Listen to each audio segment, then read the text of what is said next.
Japan side, we observed more than a couple of patients, and now we have some idea of the national clinical course of the patient.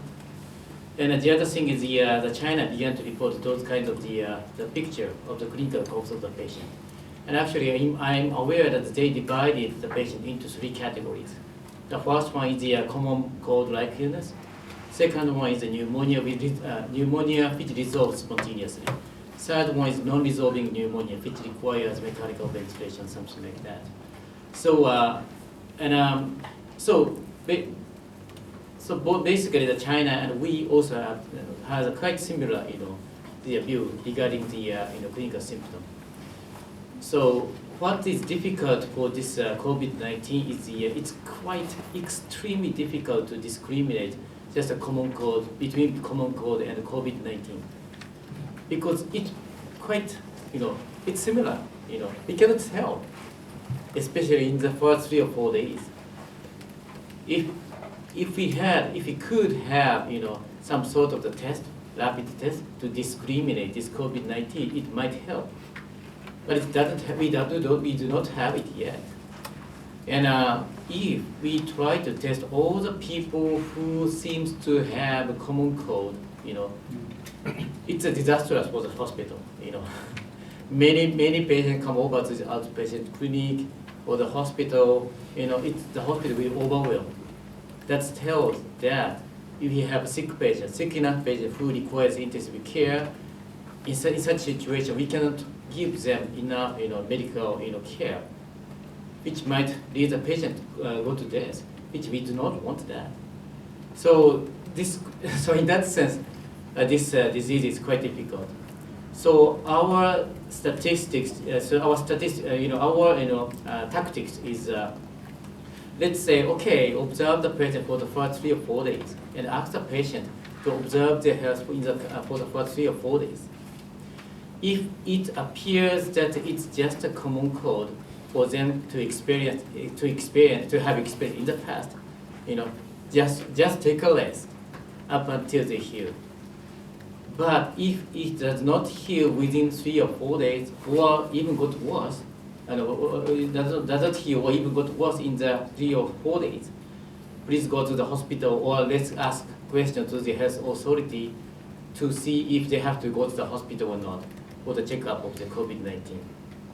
So we believe that selecting the patient after 3 or 4 days of a clinical illness would be a good time is for now, to discriminate just a common cold and also COVID-19. However, some patients developed clinical deterioration pretty much rapidly, shortly after the onset of the diseases. In that sense, we do recommend to go to the hospital first anyhow, because they need special care anyhow. So that is our tactics.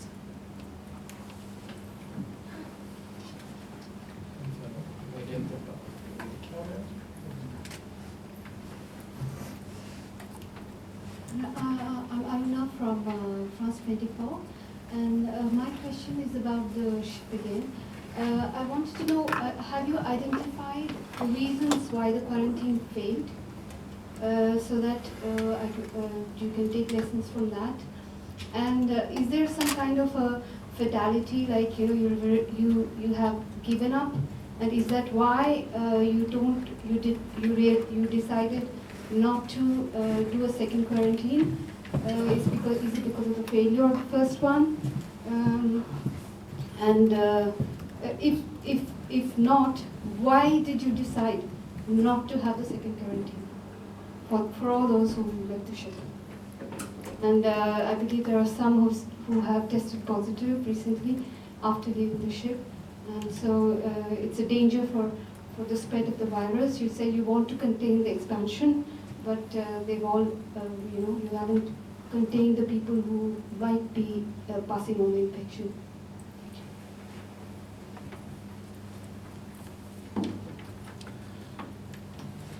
So, as I explained by this EPICOG, we concluded that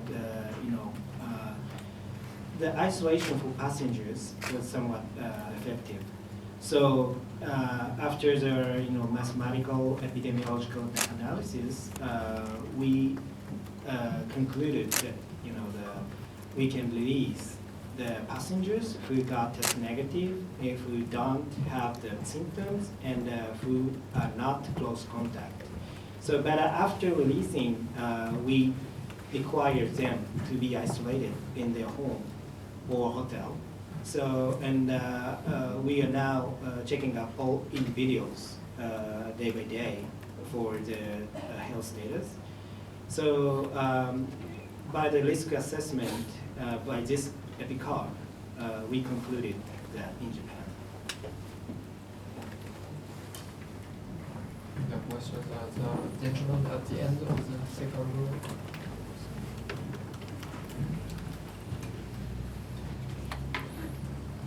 Hi, thank you so much. Walter Sim from the Straits Times of Singapore. A series of follow-up questions actually. Firstly, back to the passengers who disembarked the ship.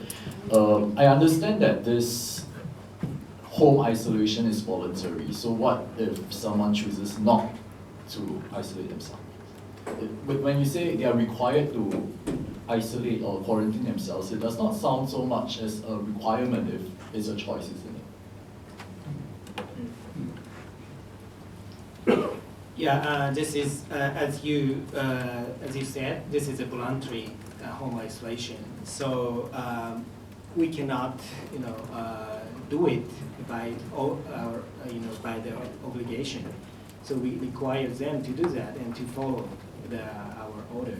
So that is not obligation. So that goes back to the question why. It's all based on the community, the policy that Japan has right now. And when does the greater good prevail over human rights?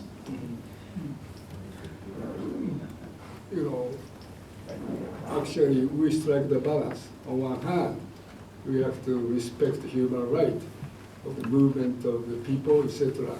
But also we have to, give the focus to the public interest. It's a balance. That's why home quarantine, quarantine. It's not a by legal, obligation, but this is a suggestion from the government to the general public, and we scientists hope that, if not all, majority of Japanese, in the interest of slowing down the speed of the expansion, they take the liberty. They come on board on, joining this fight against this very difficult the virus. So I hope that many, majority, if not all, will understand why they are requested, although it's not legal binding practice, but it's a recommendation, it's a plea, to the general public from the government.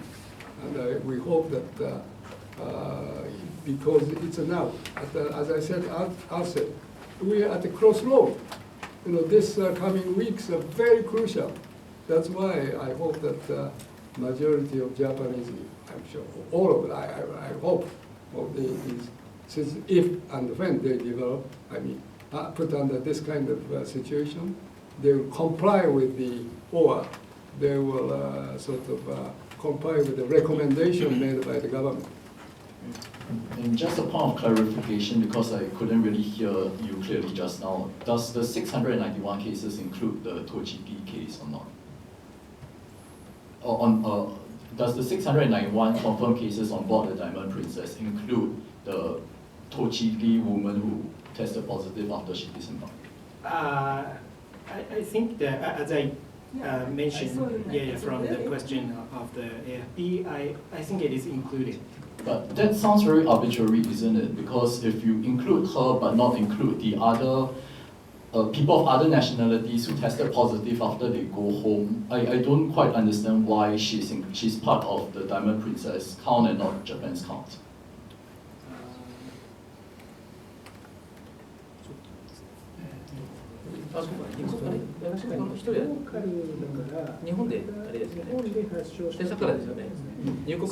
Yeah, maybe sorry for my previous mention that I say that it is included, but I think that logistically, this case at the Tochigi Prefecture is I think that we count it as a local cases, so not included in the cruise ship case. So she's number what? I think which cases has been numbered? So she's supposed to be Number in the prefecture of the like kind of local acquired. number 98 or Yeah. So, and the Americans who got tested in America are part of America's count, Yes. not of the Diamond Princess. Yeah. That's right. Yeah.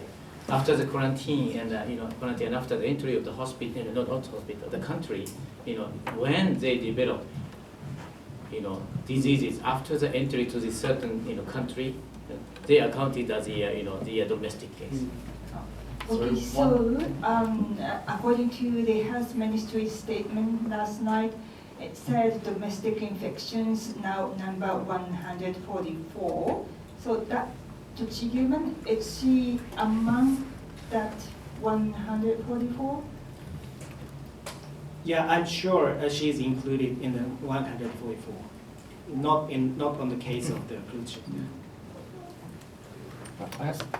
Sorry, could I just ask one last follow-up question?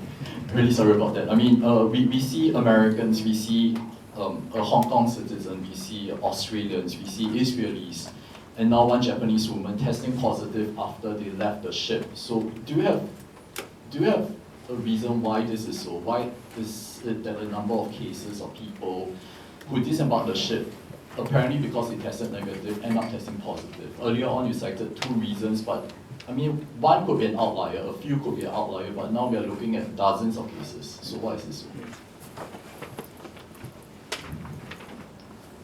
So your question is that the each cases should be counting on which country, right? What I'm trying to ask is, we see Americans, Australians, Israelis, a Hong Kong citizen, and now a Japanese woman as well, testing positive after they disembarked Diamond Princess. And they were allowed to disembark for various reasons, as you said earlier, but amongst them is because they tested negative to begin with. So a couple of cases might be outliers, but now we see dozens of cases like that. So what is the Japanese government's stance to this? For example, American positive cases was from the evacuees Americans. So I think, in my understanding, American evacuees, includes the close contacts and who didn't get the test result, and also who didn't get the test itself. So yeah. So that means that as for the first batch or second batch of the evacuees, they don't require the strict condition like the passengers who got disembarked after 19th of February. That because they refused to get their passenger who got positive, but they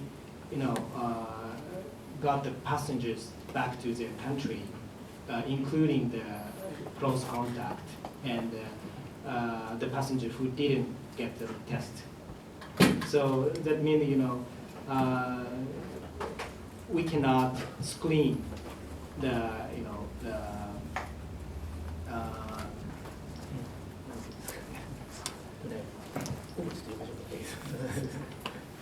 we had one assumption, they may have had a contact with the sick crew or may have had a contact with the sick contaminated environment during their stay within the ship. We don't know for sure which happened or not. But if they are tested soon after that, I'm pretty much sure that the PCR test gave the negative result, which may have happened. But in the coming days, they may eliminate those pathogens from their body, or they may not develop. They may develop some sort of infection, although they may be symptomatic one. So, actually, we now know that this pathogen persists for a long time in the body. I'm seeing asymptomatic not patient, asymptomatic personnel, in my hand, not hand, in my observation, and their PCR just continue to persist to be positive like weeks. So which means that they may have had some sort of the exposure to the pathogen during the stay in the SIP. In the very beginning, the test came back negative. However, in the course of their diseases, the virus, the virus, how can I say, the amount of the virus increased, and increased enough to be, detected by the PCR for the second PCR. So this is my assumption, but this is my, I suspect this kind of the phenomenon may have happened. Gentleman at the back,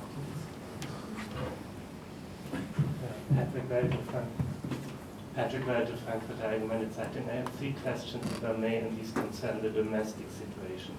If you look at the spread of the infections in Japan, I think we have now cases in 16 prefectures, and they are spread pretty much evenly over all of Japan. What do you make out of that? Can you explain why it spread that way, or is it that we have to assume that tomorrow it can show up in every prefecture? Well, your question relates to why we are here in terms of the level of transmission of the, right?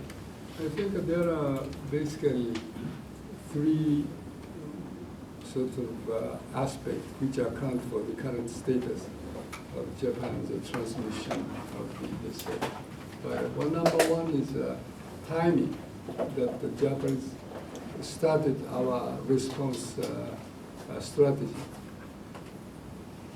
Of course, some people from China, I'm an expert, you have to correct me if I'm wrong, but our judgment is, at least as early as December last year, already the transmission spread was going on in Wuhan. At latest,